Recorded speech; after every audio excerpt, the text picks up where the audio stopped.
சட்டவிரோதமா கல்குவாரியில ஈடுபடுறவங்களெல்லாம் இருக்கக்கூடாது. சும்மா அனுபவத்தை வச்சுக்கிட்டு கேள்வி கேட்கிற பிரஸ் ரிப்போர்ட்டர்ஸா தாறுமாறா தாக்குறவங்களால இருக்கக்கூடாது.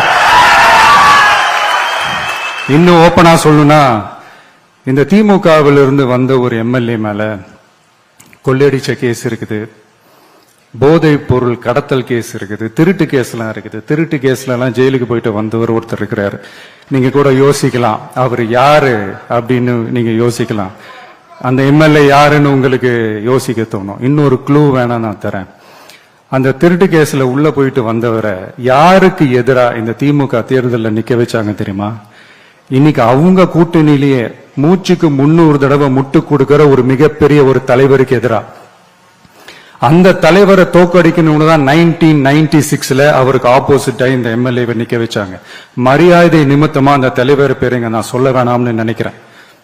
சோ இப்படியெல்லாம் இருக்கிறாங்க எம்எல்ஏஸ். நான் லிஸ்ட் போட்டு சொன்ன மாதிரி.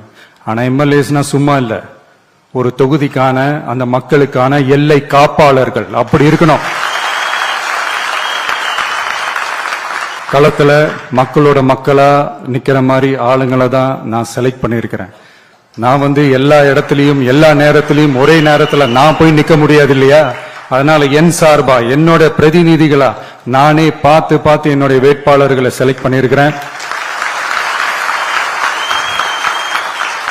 நம்மளுடைய அக்கா, நம்மளுடைய தங்கை, நம்மளுடைய அண்ணா, தம்பி அப்படின்னு சொல்லி நம்மளுடைய வேட்பாளர்களை செலக்ட் பண்ணி இன்னைக்கு உங்க முன்னாடி நான் ஒப்படைக்கிறேன். மக்களே, அவங்களை எம்எல்ஏ ஆக்க வேண்டியது உங்களுடைய பொறுப்பு.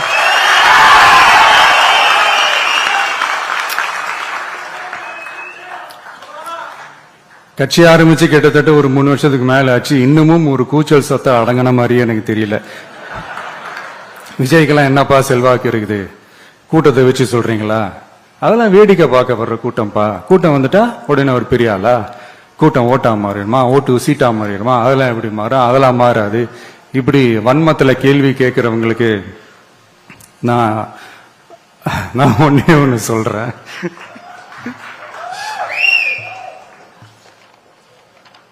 எல்லாரும் சொல்ற மாதிரி தேர்தல்லாம் கிடையாது. இது இருமுனை போட்டி மட்டும்தான்.